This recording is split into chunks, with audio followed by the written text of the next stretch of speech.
अपने ही झूठ में आखिरकार फंस गया हिंडनबर्ग। मॉरिशस से मिला ऐसा तगड़ा झटका, चौंक गए सब। अडानी पर सवाल उठाने वाले हिंडनबर्ग के खुल गए धागे।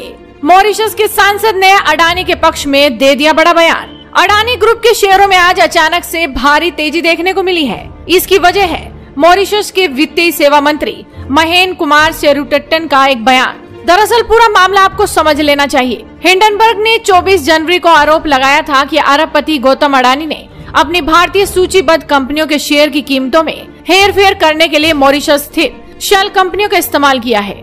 लेकिन उस वक्त हिंडनबर्ग के झूठ पर बड़ा खुलासा हुआ जब मॉरिशस से ये बयान सामने आया। अडानी समूह पर हिंडनबर्ग द्वारा लगाए गए आरोपों को मॉरिशस के वित्तीय सर्विस मंत्री ने झूठा बता दिया है और जैसे ही महेंद्र ने खंडन किया, उसके बाद सुबह से ही अडानी ग्रुप के शेयरों में तेजी देखी जा रही है। मॉरिशस के वित्त मंत्री ने संसद में कहा, देश में शेल कंपनीज होने का हिंडनबर्ग रिसर्च का आरोप पूरी तरह गलत और आधारहीन है। कानून के अनुसार मॉरिशस में शेल कंपनियों की अनुमति ही नहीं है। आपको बता दें कि शुरुआती कारोबार में अडानी ग्रुप की सभी 10 कंपनियों के शेयर बढ़त के साथ ट्रेड करते दिखाई दिए। अडानी एंटरप्राइजेज का शेयर भारी खरीदारी के चलते 5% उछल गया। Adani green energy, Adani power, Adani transmission और एनडीटीवी के शेयर में भी तेजी देखने को मिली। दरअसल अडानी समूह पर हिंडनबर्ग द्वारा लगाए गए आरोपों को मॉरिशस के वित्तीय सर्विस मंत्री ने झुठला दिया। संसद में दिए अपने बयान में उन्होंने कहा कि हिंडनबर्ग रिसर्च के आरोप निराधार हैं।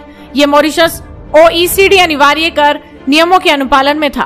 मॉरिशस में जब एक संसद सदस्य ने एक लिखित नोटिस के माध्यम से अडानी समूह के लिए मनी लॉन्ड्रिंग और शेयर की कीमतों में हेरफेर के लिए मॉरिशस स्थित संस्थाओं के माध्यम के रूप में हिंडनबर्ग के आरोप के बारे में मंत्री से सवाल पूछा, तो मंत्री ने कहा कि देश का कानून शेल की अनुमति नहीं देता। मैं सदन को सूचित करना चाहता हूं कि मॉरिशस में शेल कंपनियों की मौजूदगी के आरोप झूठे और निराधार हैं। वित्तीय सेवा आयोग द्वारा लाइसेंस प्राप्त सभी वैश्विक व्यापार कंपनियों को निरंतर आधार पर जरूरी आवश्यकताओं को पूरा करना है और आयोग द्वारा कड़ी निगरानी की जा रही है।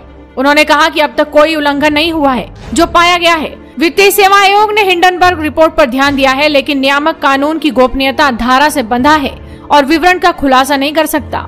वित्तीय सेवा आयोग न तो इनकार कर सकता है और न ही पुष्टि कर सकता है कि जांच की गई है और या की जा रही है। इस प्रकार वैश्विक व्यापार कंपनियों के बारे में जानकारी का खुलासा वित्तीय सेवा अधिनियम की धारा 83 का उल्लंघन होगा और हमारे अधिकार क्षेत्र की प्रतिष्ठा पर इसका प्रतिकूल प्रभाव पड़ सकता है। आपको बता दें कि ध्यान देने योग्य बात है कि हिंडनबर्ग रिसर्च एक शॉर्ट सेलिंग फर्म है जो कंपनियों के शेयर मूल्य में गिरावट के वक्त प्रॉफिट कमाती है। इस मामले में हिंडनबर्ग ने अडानी शेयरों पर भी एक रिपोर्ट तैयार की थी। इस रिपोर्ट की मंशा और इसके निष्कर्षों की वैधता के बारे में अब सवाल खड़े हो रहे हैं कि कैसे विपक्ष ने एक विदेशी का समर्थन किया जिसने अरबों कमाए जब भारत में छोटे शेयर धारकों को नुकसान हो रहा था। धीरे धीरे और लगातार तथ्य सामने आ रहे हैं और ये लंबे समय तक याद रखा जाएगा कि इस दौरान विपक्ष ने कैसा व्यवहार किया। विपक्ष ने अपने एजेंडे को आगे बढ़ाने के लिए रिपोर्ट का लाभ उठाते हुए निष्कर्ष पर पहुंचने में जल्दबाजी की और जल्दबाजी में उन्होंने भारतीय अर्थव्यवस्था को होने वाले संभावित नुकसान,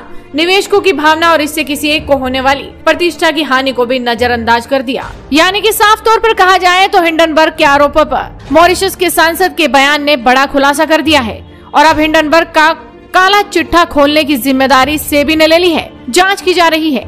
देखना होगा कि आने वाले वक्त में और क्या बड़ा खुलासा होने वाला है।